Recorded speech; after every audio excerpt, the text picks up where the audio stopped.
এখনও দোল আসেনি, তবে বসন্ত এসেছে। তাই একটু সাজুগুজু করে আজ বেরিয়ে পড়লাম পুরনো স্মৃতিদের সাথে একটু দেখা করতে। স্টেশনে ট্রেনটা ঢোকা মাত্রই মনে আলাদাই একটা জিনিস কাজ করছিল। বারবার এটাই ভাবছিলাম সব কিছু আগের মতোই আছে তো। দেখা হলো আমার দুই সঙ্গীর সাথে।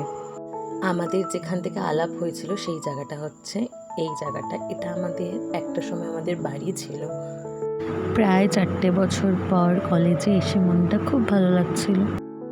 খুব মিস করছিলাম আমাদের হারিয়ে যাওয়া দিনগুলো। আমরা কয়েকজন মানুষ ছিলাম যারা আমরা কলেজের প্রত্যেকটা অনুষ্ঠানে অংশগ্রহণ করতাম। আজ কলেজের ক্যান্টিনটাও বদলে গেছে, বসার জায়গাগুলো দিক হারিয়ে ফেলেছে। অফ পিরিয়ডগুলো এই সিঁড়িগুলোতে আমাদের প্রচুর স্মৃতি ছিল। ক্লাসের রঙগুলো বদলে গেছে, ইউনিয়ন রুমটাও বদলে গেছে। সব বদলে গেলেও ক্লাসের বেঞ্চগুলো আজও বদলায়নি, দরজাগুলো আজও বদলায়নি। ঠিক সেরকম আমরা তিনজন একদম বদলাইনি। কথায় আছে না, প্রকৃত বন্ধু হলে 5-6 বছর কেন 25 বছর পরও সব কিছু একই রকম থাকে। সত্যি আমরা তিনজন একই রকম থেকে গেলাম, একটুও তিনজন বদলাইনি।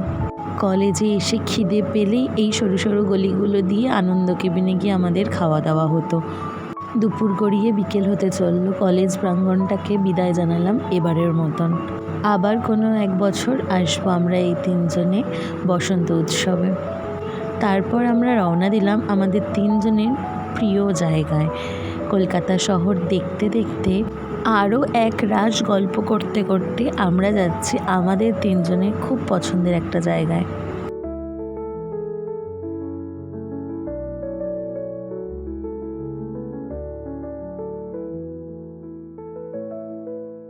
এসে গেলাম ভূতনাথ ঘাট। আমরা তিনজনই খুব পছন্দ করি এই জায়গাটায়। এই জায়গাটাতে এত শান্তি আছে বলে বোঝাতে পারবো না। কত প্রিয় মানুষরা তাদের প্রিয় মানুষদেরকে এখানে ছেড়ে চলে যায়, আবার কত প্রিয় মানুষকে চাইতে আসে সবাই ভোলেনাথের কাছে। মাঝে মাঝে ফেলে আসা দিনগুলো এভাবে মনে করলে ভীষণ ভালো লাগে।